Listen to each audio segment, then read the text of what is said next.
বাঙালির জীবনে কিছু দিন আসে যা শুধু ক্যালেন্ডারের পাতা বদলানোর দিন নয়, বরং আত্মপরিচয়কে নতুন করে চেনার দিন। পহেলা বৈশাখ, বাংলা নববর্ষ। ধর্ম, বর্ণ, গোত্র নির্বিশেষে বিশ্বের বুকে বাঙালির সবচেয়ে বড় অসাম্প্রদায়িক উৎসব। কিন্তু আপনি কি জানেন, আজ আমরা যে আনন্দে মেতে উঠি তার পেছনে লুকিয়ে আছে শত শত বছরের ইতিহাস, রাজকীয় ফরমান, কৃষকের ঘাম এবং রক্তক্ষয়ী সংগ্রামের এক রোমাঞ্চকর গল্প। আজ আমরা জানব বাংলা নববর্ষ শুরুর পেছনের সেই অজানা ইতিহাস, মাঝের বিবর্তন, উৎসব পালনে আসা ভয়ঙ্কর কিছু বাধা এবং শেকড়ের প্রতি বাঙালির অকৃত্রিম ভালোবাসার গল্প।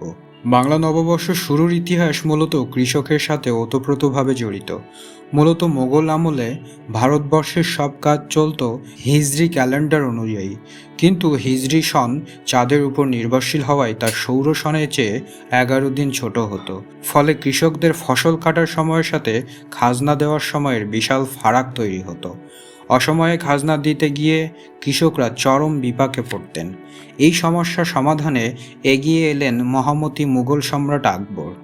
তিনি নির্দেশ দিলেন এমন একটি ক্যালেন্ডার তৈরির যা কৃষকদের ফসল কাটার সময়ের সাথে সামঞ্জস্যপূর্ণ হবে। 1584 খ্রিস্টাব্দে সম্রাট আকবরের নির্দেশে রাজকীয় জ্যোতির্বিদ আমির ফতেউল্লাহ সিরাজি হিজরি চন্দ্রবর্ষ ও হিন্দু সৌরবর্ষের সমন্বয়ে একটি নতুন বর্ষপঞ্জি তৈরি করেন। প্রথমে এর নাম ছিল ফসলি সন, যা পরে বঙ্গাব্দ বা বাংলা সন হিসেবে পরিচিত পায়। 1556 সালের 5 নভেম্বর সম্রাট আকবরের সিংহাসন আরোহণের দিন থেকেই এই বাংলা সনের গণনা শুরু হয় বলে ধরা হয়। তবে ইতিহাসের আরেকটি পাতায় কান পাতলে শোনা যায় ভিন্ন কথা। অনেক ঐতিহাসিকের মতে সম্রাট আকবরের শত শত বছর আগে 7ম দশকে বাংলার প্রথম স্বাধীন রাজা শশাঙ্ক বাংলা সনের প্রবর্তন করেছিলেন। বিতর্ক যাই থাকুক না কেন, বাংলা সন যে মূলত কৃষকের হাসি কান্না আর বাংলার মাটির সাথে মিশে থাকা এক বৈজ্ঞানিক সাল গণনা, তাতে কোনো সন্দেহ নেই। শুরুতে পহেলা বৈশাখ আজকের মতন এত জাঁকজমকপূর্ণ উৎসব ছিল না। এটি ছিল মূলত একটি অর্থনৈতিক বা প্রথাগত দিন। মুঘল আমলে বছরের প্রথম দিন জমিদাররা কৃষকদের কাছ থেকে খাজনা আদায় করতেন, যাকে বলা হতো পুন্না। খাজনা দেওয়ার পর জমিদাররা কৃষকদের মিষ্টিমুখ করাতেন। এরপর আসে ব্যবসায়ীদের হালখাতা প্রথা। পুরনো বছরের সব দেনা পাওনা চুকিয়ে নতুন বছরের নতুন হিসাবের খাতা খোলার দিনই হলো হালখাতা।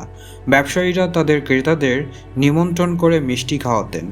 এই হালখাতাকে কেন্দ্র করেই ধীরে ধীরে গ্রাম বাংলায় বৈশাখী মেলার প্রচলন শুরু হয়। নাগরদোলা, বায়োস্কোপ, মাটির পুতুল আর বাতাসা গ্রামীণ বাংলার এক অবিচ্ছেদ্য লোকজ উৎসবে পরিণত হয় পহেলা বৈশাখ। শহরের ইট পাথরের বাইরে বাংলার সত্যিকারের প্রাণভোমরা যেন লুকিয়েছিল এই গ্রামীণ বৈশাখী মেলাগুলোতেই। কিন্তু বাঙালির এই প্রাণের উৎসব সবসময় মসৃণ ছিল না। এর ওপর বারবার আঘাত এসেছে। সবচেয়ে বড় আঘাত আসে পাকিস্তান আমলে 1960-এর দশকে। তৎকালীন পাকিস্তানি শাসক গোষ্ঠী বাঙালির ভাষা ও সংস্কৃতির উপর আগ্রাসন চালায়। তারা রেডিও, টেলিভিশনে রবীন্দ্রসঙ্গীত প্রচার নিষিদ্ধ করে এবং বাঙালি সংস্কৃতিকে হিন্দুয়ানি সংস্কৃতি বলে আখ্যা দেয়। কিন্তু বাঙালি কখনো মাথা নত করতে শেখেনি।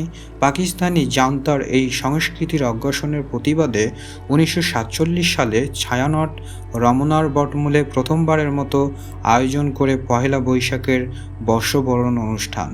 ভোরে সূর্যোদয়ের সাথে সাথে এসো হে বৈশাখ গানে গানে যে প্রতিবাদ শুরু হয়েছিল, তা শুধু একটি উৎসব ছিল না, ছিল বাঙালির স্বাধিকার আন্দোলনের এক সাংস্কৃতিক বিপ্লব।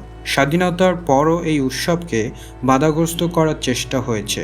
2001 সালে রমনার বটমূলে বর্ষবরণ অনুষ্ঠানে ধর্মান্ধ জঙ্গিরা ভয়াবহ বোমা হামলা চালায়। ঝরে যায় নিরীহ প্রাণ। তারা ভেবেছিল বোমার আঘাতে বাঙালির কণ্ঠস্বর স্তব্ধ করে দিবে, কিন্তু না, বাঙালির দমে যায়নি।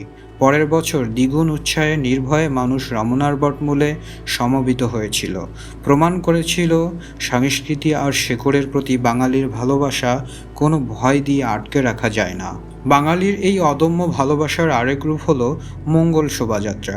1980-র দশকে স্বৈরাচারী শাসনের বিরুদ্ধে সাধারণ মানুষের মনে যখন হতাশা, তখন 1989 সালে ঢাকা বিশ্ববিদ্যালয়ের চারুকলা শিক্ষার্থীরা প্রথমবারের মতন এই শোভাযাত্রা বের করে। অশুভ শক্তিকে তাড়িয়ে শুভ শক্তিকে আহ্বানের এই রঙিন মিছিল আজ পহেলা বৈশাখের প্রধান আকর্ষণ। আমাদের এই আবেগ আর ভালোবাসার স্বীকৃতি আজ বিশ্বমঞ্চেও। 2016 সালে ইউনেস্কো ঢাকা বিশ্ববিদ্যালয়ের মঙ্গল শোভাযাত্রাকে intangible culture heritage of humanity বা মানবজাতির অধরা সাংস্কৃতিক ঐতিহ্যের তালিকায় অন্তর্ভুক্ত করেছে। পহেলা বৈশাখ আজ শুধু বাংলাদেশে নয়, ভারতের পশ্চিমবঙ্গ, ত্রিপুরা থেকে শুরু করে বিশ্বের যেখানেই বাঙালি আছে সেখানেই এক মহামিলনের দিনে পরিণত হয়েছে। পহেলা বৈশাখ আমাদের মনে করিয়ে দেয় আমরা বাঙালি। মুঘল আমলের খাজনা আদায়ের ফরমান থেকে শুরু করে পাকিস্তানি জান্তার বিরুদ্ধে প্রতিবাদ হয়ে আজকের এই বিশ্বনন্দিত উৎসব। পহেলা বৈশাখ বাঙালির টিকে থাকার ইতিহাস। এই দিনটি আমাদের শেখায় শেকড়কে ভালোবেসে কিভাবে সব অশুভ শক্তিকে জয় করতে হয়। নতুন বছর সবার জীবনে আনুক অনাবিল আনন্দ আর শান্তি। শুভ নববর্ষ।